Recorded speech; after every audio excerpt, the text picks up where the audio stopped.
So Kamran Bokhari is director of the analytical development at New Lines Institute for Strategy and Policy. He joins us now from Washington. What are your initial thoughts and reaction to this news, the death of the man who was Osama bin Laden's deputy, Ayman al-Zawahiri, in Afghanistan? So, Mariam, there are a couple of things that are noteworthy right off the bat. Number one is the timing.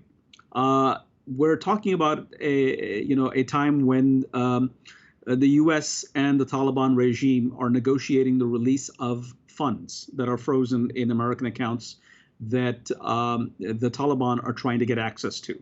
So I find the timing very, very interesting, to say the least, for that reason alone.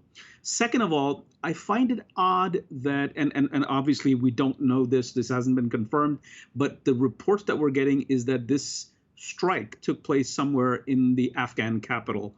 At least that's what I've seen. And if that is true, that is an odd location for someone like Ayman al-Zawahiri, who's the most wanted among al-Qaeda. He's the number two to bin Laden, and since his death has been leading the organization. And so it seems to me that he probably recently relocated from some safe house. And, for many years, a lot of us have believed, including myself, that he was somewhere in Pakistan, like bin Laden himself.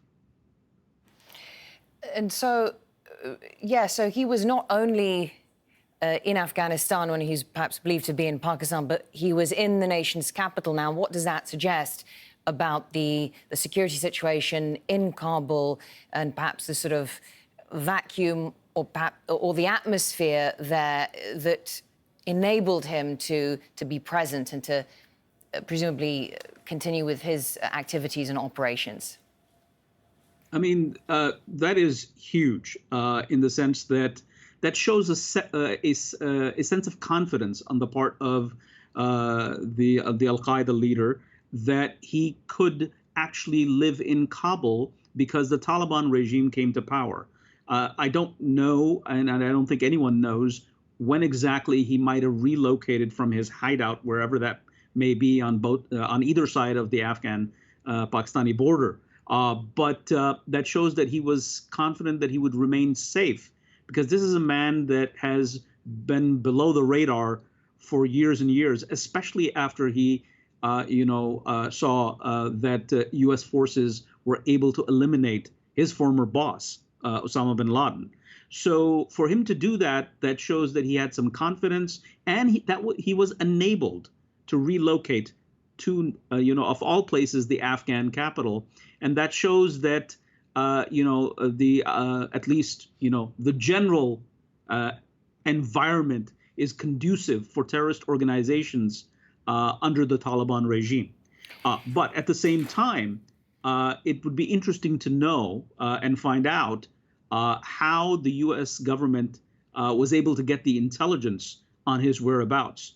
And considering that we pulled out, the United States, last August, it would seem that this intelligence would have to come from within Taliban, elements. So someone from within the Taliban, I would have to speculate, likely gave his locations up. And so does this mean that we are likely to see further drone strikes on Afghan territory? Officially, the Taliban government opposes strikes like this inside the country, but is that the official line? Because they themselves are facing a very difficult security situation. They're struggling to deal with groups like ISIL, ISKP in Afghanistan. Will we see this unofficial relationship then, intelligence, information sharing between elements of the Taliban and the US administration in order to eliminate these threats? So yes, the short answer is yes. And that's why I, initially, when we didn't know that Zawahiri was the HVT that had been eliminated in this particular operation over the weekend, I was speculating maybe the HVT was from ISKP, an ISIS senior leader, because the Taliban have an interest in seeing ISIS weakened, because it's a primary challenger, but not Zawahiri. Zawahiri is someone who's been an ally of the Taliban for very, very long, which is why this scenario is all the more interesting. It would make complete sense if the Taliban, gave up officially or unofficially, intel on the whereabouts of an ISIS leader. But in the case of Zawahiri, it becomes far more complicated. But I think that the Taliban are in a bind to where they realize that they can't continue to govern unless they cooperate with the United States and provide the United States with something that then Washington can reciprocate on. So I think that we'll probably, this was Zawahiri, and maybe there'll be other al-Qaeda leaders that we will, get intelligence about. But I think that we can expect the Taliban to have this very weird, and it's very unusual, even, I'm explaining it is I find it weird to be, are we in counterterrorism cooperation with those who were themselves, enemies not too long ago? I mean, that's the part that's I'm finding very interesting.